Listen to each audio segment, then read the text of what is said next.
कांग्रेस नेता राहुल गांधी अब नई मुसीबत में फंस गए हैं और अब राहुल गांधी को जेल जाने का डर सताने लगा है। राहुल गांधी को लगने लगा है कि उनके खिलाफ भी कार्रवाई हो सकती है।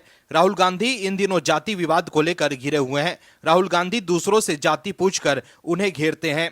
राहुल गांधी पीएम मोदी की जाति पर बात करते हैं और हमला बोलते हैं, लेकिन राहुल गांधी को अपनी जाति नहीं बतानी है। बीजेपी ने जाति पूछी तो राहुल गांधी सहित कांग्रेस के सभी नेता तिलमिला गए। ऐसा लग रहा है जैसे राहुल गांधी अपने ही बिछाए जाल में फंस गए हैं। वहीं अब राहुल गांधी को लग रहा है कि ईडी उनके खिलाफ कार्रवाई करने वाली है।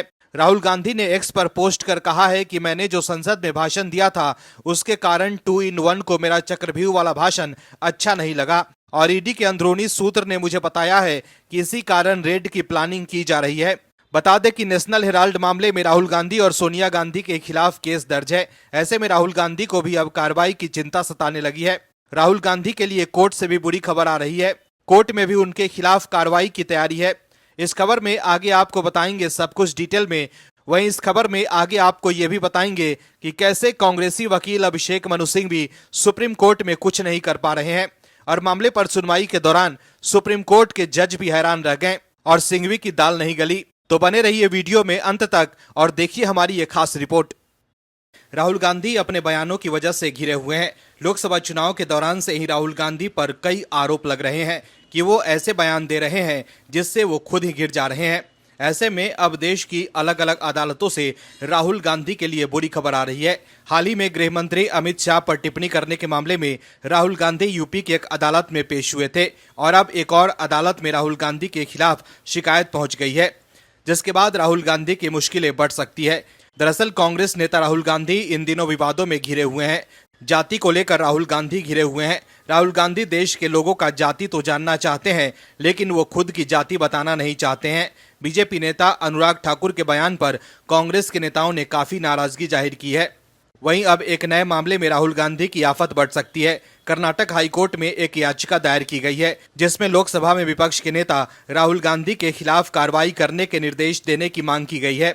याचिका में दावा किया गया है कि राहुल गांधी ने महिलाओं की गरिमा को ठेस पहुंचाने वाला बयान दिए हैं। कर्नाटक में गत मई में भाषण के दौरान कथित रूप से महिला विरोधी बयान को लेकर लोकसभा में विपक्ष के नेता राहुल गांधी के खिलाफ कर्नाटक हाईकोर्ट में जनहित याचिका दायर की गई है।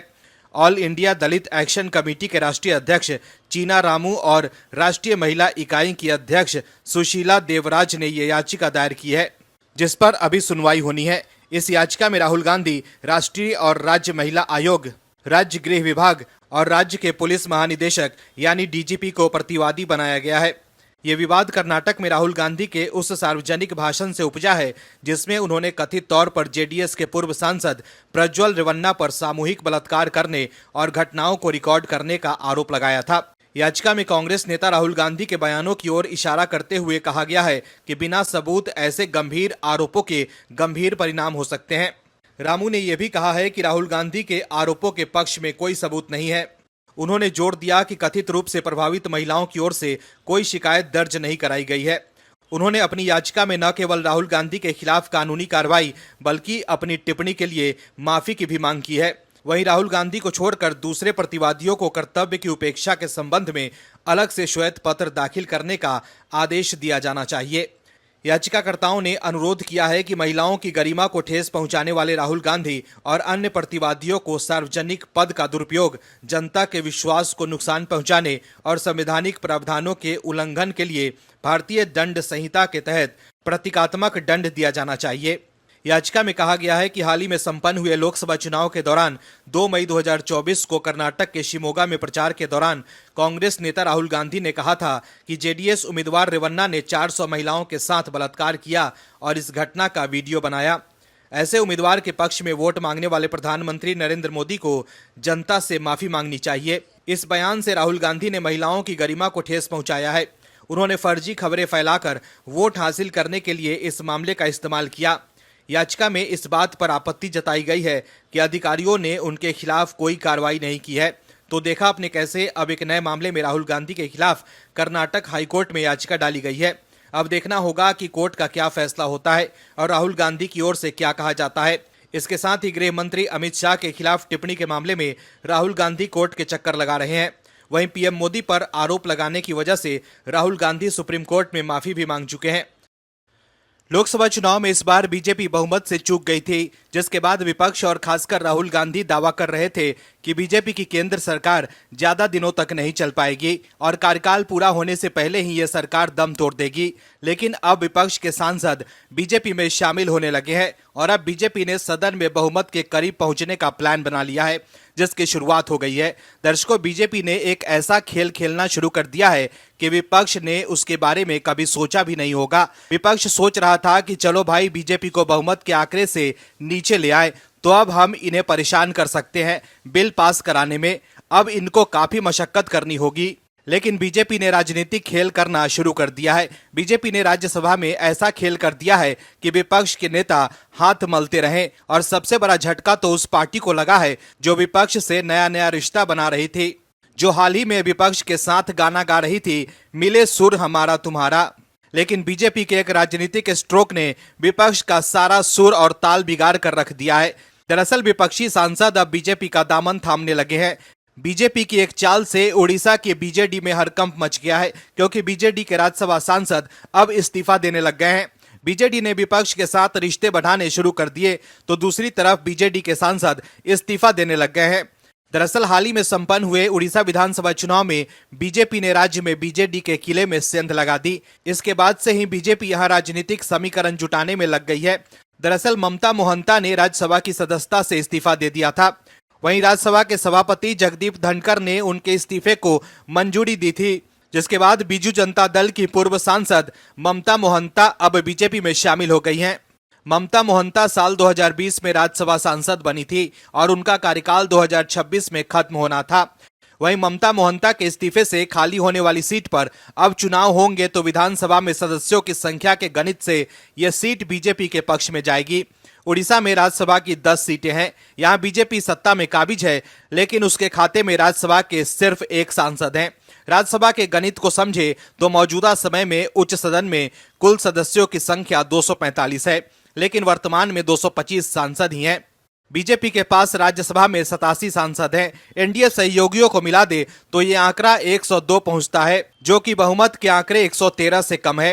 राज्यसभा में बहुमत के आंकड़े के करीब पहुंचने के लिए बीजेपी को उड़ीसा से मिलने वाली सीटें काफी महत्वपूर्ण हैं। बीजेपी में शामिल होने के बाद ममता मोहंता ने कहा है कि मैं प्रधानमंत्री नरेंद्र मोदी के लोगों की सेवा करने के आदर्शों से प्रेरित होकर बीजेपी में शामिल हुई हूं। यह मेरा व्यक्तिगत फैसला है। मैंने किसी साजिश के तहत बीजेपी ज्वाइन नहीं किया है। ममता मोहंता ने बीजेपी के राष्ट्रीय महासचिव अरुण सिंह और पार्टी के उड़ीसा प्रभारी विजय पाल सिंह तोमर की उपस्थिति में पार्टी की सदस्यता ली। उन्होंने कहा कि उन्हें काफी समय से बीजेडी में उपेक्षित किया जा रहा था।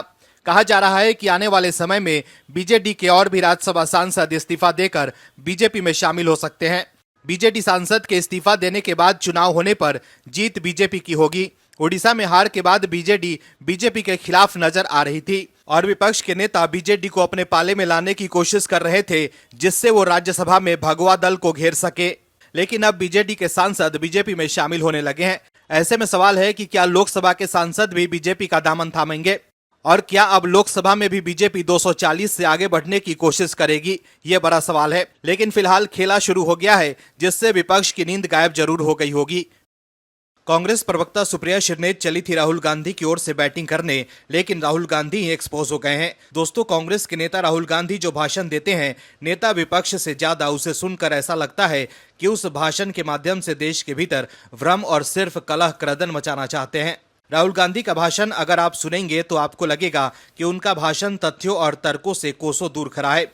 राहुल गांधी के भाषण सुनकर लगता है कि वो नेता विपक्ष के रूप में सरकार को जनता के प्रति जवाबदेह नहीं, बल्कि बिना तथ्यों वाले भाषण और सस्ती कथाओं से विपक्ष के नेताओं की सस्ती उत्साहवर्धन बटोरना चाहते हैं। लेकिन कांग्रेस के कुछ लोग राहुल गांधी की स्वामी भक्ति में इस कदर लीन है कि जनता उन्हें राहुल को ट्रिकल डाउन करने के लिए आड़े हाथों ले लेती है। कैसे बताते हैं आपको, और उसमें सबसे बड़ा नाम है सुप्रिया श्रीनेत का। इस बार भी सुप्रिया श्रीनेत ने राहुल गांधी को खुश करने के लिए सरकार के खिलाफ एक ट्वीट लिखा, जिसके बाद लोगों ने सुप्रिया को आड़े हाथों ले लिया और उल्टा लोगों ने राहुल गांधी को ही एक्सपोज कर दिया है। दरअसल अनुराग ठाकुर के बयान से झल्लाए सुप्रिया श्रीनेत ने एक्स पर लिखा कि वो कौन भोले लोग हैं जो विस्मित हैं कि नरेंद्र मोदी अनुराग ठाकुर के घटिया वक्तव्य की सराहना कैसे कर सकते हैं। क्या आपने खुद नरेंद्र मोदी को नफरती तुच्ची भाषा बोलते नहीं देखा? ट्रेनिंग वहीं से होती है। ये सब तो छोटे छोटे प्यादे हैं जिनकी चाबी भरकर उछल कूद कराया जाता है। इनके आका को तो मुजरा जैसे शब्दों से परहेज नहीं है, तो वो और क्या प्रमोट करेंगे। असलियत ये है कि नरेंद्र मोदी को राहुल गांधी ने चारों तरफ से ऐसा घेरा है कि उनकी असलियत सारे देश के सामने है और वो बिलबिलाकर अभी देखिए आगे क्या क्या होता है। वहीं सुप्रिया के इस पोस्ट के बाद लोग राहुल गांधी का वीडियो शेयर कर उन्हें घेर रहे हैं। सुप्रिया श्रीनेत के पोस्ट पर पलटवार करते हुए अरुण वाजपेयी नाम के एक वेरीफाइड यूजर ने ट्वीट कर लिखा है कि दिक्कत क्या है जाति बताने में, सच्चाई बोल दें कि मैं फिरोज खान का पोता हूं। वहीं रोहित नाम के एक वेरीफाइड यूजर ने लिखा है कि अगर किसी की जाति पूछना नफरत फैलाना है तो राहुल गांधी को इस काम में महारत हासिल है। आपके लॉजिक के हिसाब से दुनिया का सबसे बड़ा नफरती आदमी तो आपका मालिक राहुल गांधी हैं, जो प्लेन से लेकर गलियों में लोगों की जाति पूछता फिरता है। वहीं पंकज यादव ने लिखा है कि मैडम अच्छे वक्तव्य को सहारा ही जाएगा। अनुराग साहब ने तुम्हारी बखिया उधेर कर रख दी है। दूसरों की जाति पूछने वालों को अपनी जाति बताने में शर्म आने लग गई। वैसे कौन जात के हो राहुल गांधी? वहीं सुनीता नाम के एक यूजर ने राहुल गांधी का वीडियो शेयर किया है जिसमें राहुल गांधी पीएम मोदी को लेकर कह रहे हैं कि हिंदुस्तान के युवा उन्हें डंडे से मारेंगे। राहुल गांधी के इस वीडियो को शेयर कर सुनीता ने लिखा है कि ई भाषा में तो इसने फूल बरसाए हैं। वहीं संतोष सिंह नाम के एक वेरीफाइड यूजर ने लिखा है कि गालीबाज आंटी, तेरा आका दूसरे से उसकी जाति पूछ सकता है, लेकिन कोई तेरे आका से उसकी जाति पूछ लिया तो कोहराम कैसी। वहीं एक यूजर ने सुप्रिया श्रीनेत का एक वीडियो शेयर कर लिखा है, ज्ञान दोहरा चरित्र रखने वाले लोग अक्सर अलग अलग परिस्थितियों में अलग अलग व्यवहार करते हैं। वे एक समूह गुलामों का जो एक साथ हुआ करते हैं या परिस्थिति में जैसा कि जिसकी जाति नहीं पता एक तरह से आचरण कर सकते हैं और दूसरी स्थिति में पूरी तरह से विपरीत। दरअसल इस यूजर ने जो वीडियो शेयर किया है उसमें सुप्रिया श्रीनेत खुद कह रही हैं कि राहुल गांधी ने एक रिपोर्टर से पूछ लिया कि तुम्हारी जात क्या है और तुम्हारी मालिक की जात क्या है। यह सवाल बिल्कुल निशाने पर लगा और मीडिया के जो बड़े बड़े मठाधीश हैं वो विचलित नजर आ रहे हैं, टूट पड़े हैं राहुल गांधी पर। लेकिन अब जब अनुराग ठाकुर ने जाति पूछी है तो कांग्रेस के नेता क्यों टूट पड़े हैं अनुराग ठाकुर और बीजेपी पर? सुप्रिया श्रीनेत के मुताबिक क्या अनुराग ठाकुर का निशाना भी सटीक लगा है जिससे कांग्रेस में खलबली मच गई है? ये बड़ा सवाल है।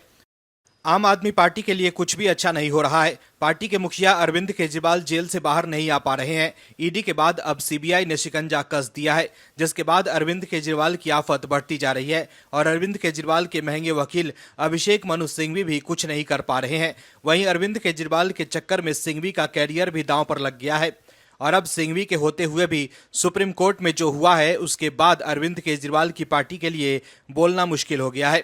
सुप्रीम कोर्ट के जज भी हैरान है कि आखिर अरविंद केजरीवाल के घर में ये कैसे हो सकता है। दर्शकों, अरविंद केजरीवाल का जो सरकारी आवास है वो शायद गुंडों का अड्डा है। दर्शकों कहते हैं कि अरविंद केजरीवाल के घर में हर जगह कैमरा लगा है, उनके बेडरूम में भी, लेकिन लिविंग एरिया में कोई कैमरा नहीं लगा हुआ है। कितना बड़ा मजाक है ये। लेकिन अब सुप्रीम कोर्ट ने जो टिप्पणी की है उसको सुनकर तो ऐसा लग रहा है कि आखिर अरविंद केजरीवाल सिर्फ गुंडों को ही अपने घर में क्यों पनाह दे रहे हैं।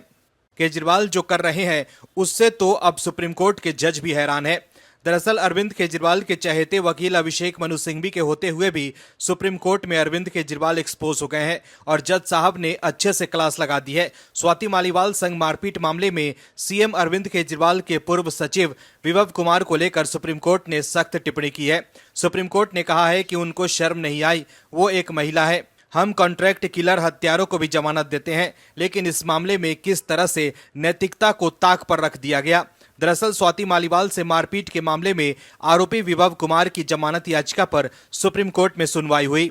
इस दौरान कोर्ट ने केस पर बड़ी टिप्पणी की। सुप्रीम कोर्ट ने कहा कि महिला से गलत बर्ताव, क्या शर्म नहीं आई? कोर्ट ने पूछा कि क्यों कोई विभव कुमार के खिलाफ गवाही देगा? क्या आवास गुंडों को रखने के लिए है? जब विभव कुमार निजी सचिव के पद पर नहीं थे तो वो सीएम आवास में क्या कर रहे थे? वहां वो क्यों थे? बता दें कि विभव कुमार की जमानत याचिका पर सुनवाई करने के दौरान सुप्रीम कोर्ट ने दिल्ली पुलिस को भी नोटिस जारी किया है। बता दें कि इस मामले में अब अगली सुनवाई 7 अगस्त को होगी। अब सुप्रीम कोर्ट के सख्त टिप्पणी के बाद आम आदमी पार्टी बैकफुट पर है, लेकिन विभव कुमार को बचाने के लिए अरविंद केजरीवाल ने अभिषेक मनु सिंघवी को मैदान में उतार दिया है, लेकिन सिंघवी की भी दाल नहीं गल रही है।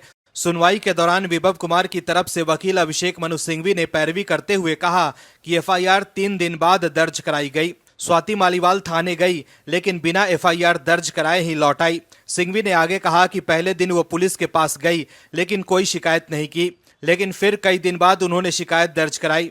जिसके बाद जस्टिस सूर्यकांत ने पूछा कि क्या स्वाति मालीवाल ने 112 पर कॉल किया था? अगर हां, तो ये आपके दावे को झूठा साबित करता है कि उसने मनगढ़ंत कहानी गढ़ी।